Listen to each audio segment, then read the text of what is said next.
groot dirigent moet over de hele wereld leiding geven aan talloze verschillende nationaliteiten.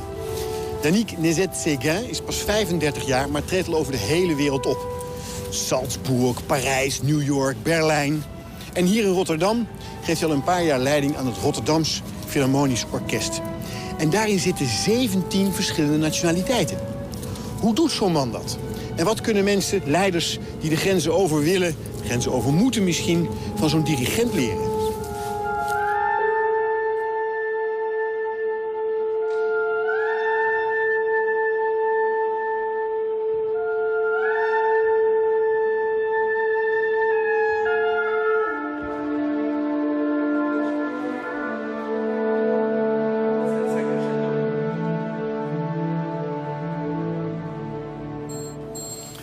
Yannick, as a conductor, you travel and work all over the world. So the world for you must be a global village. I used to hear this a lot when I was a student in conducting.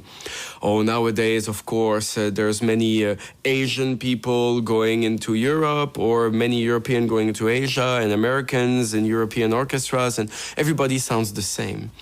And the most fascinating thing was to find out that it's not really true. Of course, music is the same everywhere, but there's so much difference in every culture. So, yes, it's a village because we can go there, but each house of the village is very different.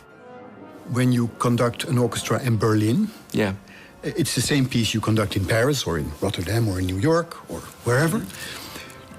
Do you feel, okay, now I'm in Berlin, so this is a German audience, so I will adapt or create a different sound? Or when I go to Berlin, I first run through the piece, and I have my conception, but we first play it through so that I can feel what they've used to do, and they propose to me something musically, and I propose to them something musically, and I'm trying to achieve, okay, we have 1 week to reach point B, and we're now at point A, and the two A's are different, but how will I be true to the spirit of the music with still have their own impact? So the listening aspect is very important, but it's not a decision I can make in advance. I'm not making in advance, oh, Berlin Philharmonic, I've played this piece under Karajan and under Abado and now under Rattle, so I should be different. No, I have to make my own point. No, exactly, because that doesn't work.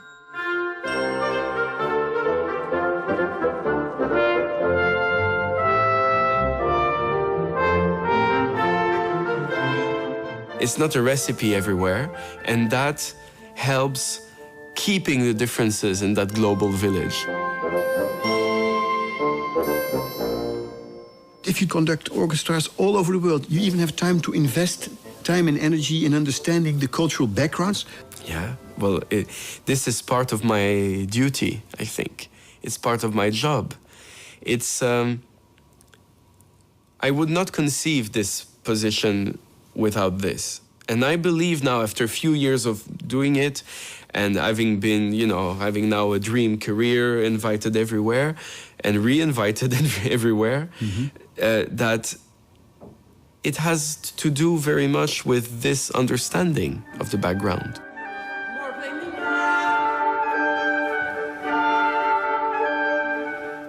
How do you conquer an orchestra?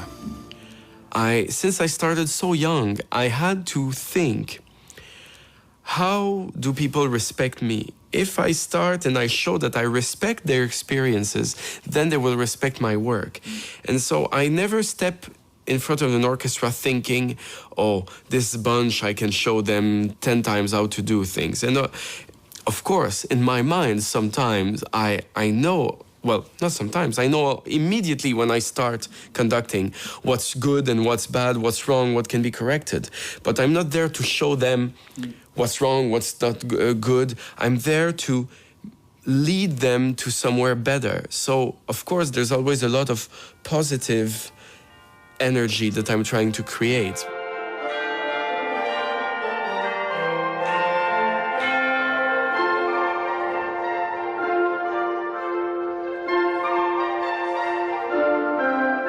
The Rotterdam Philharmonic has 17 or 18 nationalities within the orchestra. Yeah. Is that something which influences your leadership? I believe it's like in any society, the sum, the whole has to be better than the sum of its parts. And to achieve that is that everyone should feel that he or she is at the right place. So I need to encourage and not fight against people who are more rhythmical. Even if myself, I'm less rhythmical, I prefer basically something more poetic. But I have to encourage it so that it makes everything grow and not to shut it off. And that's very important. You almost sound like the more nationalities in one orchestra, the better the orchestra. In a way, yes. The more generations as well.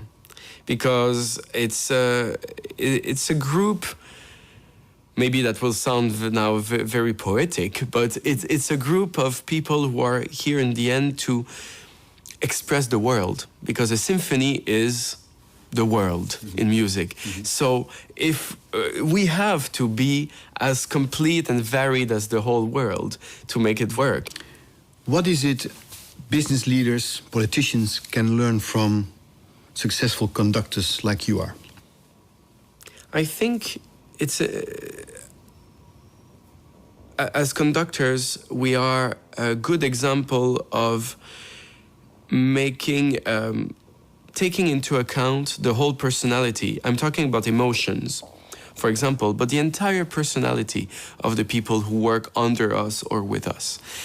Assuming our responsibility as a leader with no fear of having the input of everyone around and not trying to be just function as a boss and people who obey.